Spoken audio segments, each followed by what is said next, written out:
एकलव्य। इतिहास में प्रसिद्ध एक ऐसा नाम जो अपनी सच्ची लगन, गुरु भक्ति और स्वयं से सीखी गई धनुर्विद्या के लिए जाना जाता है। एकलव्य की गुरु भक्ति में इतनी सच्चाई थी कि उसने गुरु द्रोण को भी प्रभावित कर दिया था। तो कौन था एकलव्य? कैसे उसने स्वयं ही धनुर्विद्या की शिक्षा प्राप्त की? आइए जानते हैं इस पूरी कहानी के बारे में। एकलव्य का जन्म एक शिकारी परिवार में हुआ था। एकलव्य एक शिकारी का पुत्र था। उसके माता पिता निषाद नाम के एक जंगल के राजा और रानी थे। जंगल के राजा का पुत्र होने के बाद भी उसके माता और पिता ने एकलव्य का बहुत ही अनुशासन और अच्छे गुणों के साथ पालन पोषण किया था। एकलव्य जंगल में रहते हुए वहां रहने वाले सभी पशु पक्षियों से बहुत प्रेम करने लगा था।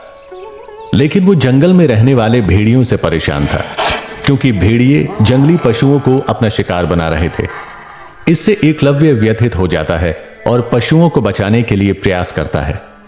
वो हर दिन जंगल में तीर से छोटे छोटे निशाने लगाकर अभ्यास करने लगा, जिससे वो भेड़ियों से जानवरों की रक्षा कर सके। और इसी के साथ उसकी तीरंदाजी में रुचि और भी बढ़ने लगी। समय बीतने के साथ एकलव्य के मन में एक दिन पूर्ण रूप से धनुर्विद्या सीखने की इच्छा उत्पन्न होती है।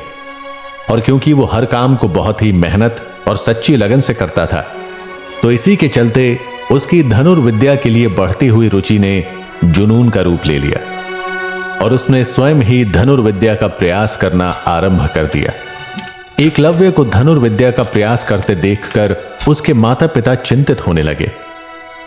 उसके माता पिता ने बचपन से ही उसे अनुशासन और साहस के साथ जीवन जीने का पाठ पढ़ाया था।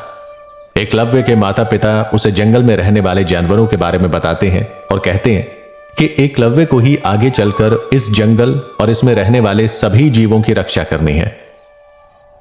पुत्र एकलव्य, मैं और तुम्हारी माता इस वन के राजा और रानी हैं और हमने अपना संपूर्ण जीवन इसी के लाभ और रक्षा में समर्पित कर दिया है। लेकिन पिताजी, आप ये सब मुझे क्यों बता रहे हैं? मुझे ये सब जानने की क्या आवश्यकता है? पुत्र, तुम अब बड़े हो रहे हो और यही सही समय है तुम्हें अपने कर्तव्य का आभास दिलाने के लिए। तुम्हें यह ज्ञात होना आवश्यक है कि आने वाले समय में तुम्हारे क्या कर्तव्य होंगे। इसलिए यह जानना तुम्हारे लिए जरूरी है कि भविष्य में तुम्हें भी यही करना है। यदि ऐसा है तो अवश्य बताइए पिताजी कि मेरे कर्तव्य क्या होंगे। पुत्र, तुम्हें इस जंगल की प्रजा को हमेशा अपना समझकर चलना होगा। इस जंगल में कई पशु पक्षी रहते हैं। तुम्हें यह जानने की जरूरत है कि वे सभी तुम्हारा परिवार हैं, जिन्हें तुम्हें सुरक्षा प्रदान करनी होगी। आप चिंता ना करें पिताजी, मैं आपको यह वचन देता हूं कि मेरे जीवित होते हुए कोई इस जंगल में असुरक्षित नहीं रहेगा। मैं सदैव सबकी रक्षा करूंगा। उसके पिताजी एकलव्य की बातें सुनकर प्रसन्न हो जाते हैं। एकलव्य स्वयं भी जंगल में रहने वाले पशुओं से प्यार करता था। वो अक्सर उनके साथ वक्त बिताया करता था। एक दिन वो देखता है कि जंगल के सभी जानवर उदास बैठे हैं। वो कारण जानने के लिए उनके पास बैठ जाता है और उन्हें प्यार से सहलाता है। क्या हुआ मित्र? आज तुम सब उदास क्यों हो? तभी उसे एक ध्वनि सुनाई देती है। ध्वनि सुनकर सारे जानवर डर जाते हैं और झाड़ियों के पीछे छुप जाते हैं। एकलव्य कुछ समझ पाता उससे पहले ध्वनि और पास से सुनाई देने लगती है और वो देखता है कि उसके सामने भेड़िया खड़ा है। वो समझ जाता है कि इसी भेड़िए के आतंक से सभी जीव परेशान हैं, किंतु वो उस समय भेड़िए से जानवरों को बचा पाने में असमर्थ था। वो उस समय जैसे तैसे उस भेड़िए को भगाने में सफल हो जाता है, लेकिन वो उसी दिन से ठान लेता है कि वो उन पशुओं की रक्षा करके ही रहेगा। वो पूरी घटना अपने पिताजी को बताता है और बाण चलाना सीखने के लिए कहता है। पिताजी, आप बाण चलाना जानते हैं?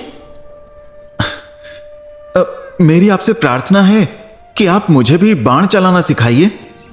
मैं अपनी बाण विद्या से जंगल के पशुओं की रक्षा करूंगा। अवश्य पुत्र, मैं तुम्हारे इस वन के प्रति इस प्रेम से अत्यंत प्रसन्न हूं। एकलव्य के पिता उसे युद्ध अभ्यास क्षेत्र में ले जाते हैं और धनुर्विद्या का प्रशिक्षण देते हैं। वो बहुत लगन के साथ धीरे धीरे निशाना लगाना सीखना प्रारंभ करता है और वो सफल भी होता है। दिन बीतते जाते हैं और वो सभी जीवों को सुरक्षित रखने में सफल हो जाता है। एकलव्य को बाण विद्या सीखने में और रुचि बढ़ने लगती है और वो स्वयं धनुर्विद्या का अभ्यास प्रारंभ कर देता है। यह देख उसके माता पिता ना जाने क्यों चिंतित होने लगते हैं। एकलव्य के माता पिता जानते थे कि वो एक होनहार और गुणी पुत्र है, परंतु उन्हें अभ्यास होता है कि भविष्य के गर्भ में कुछ प्रतिकूल छुपा है।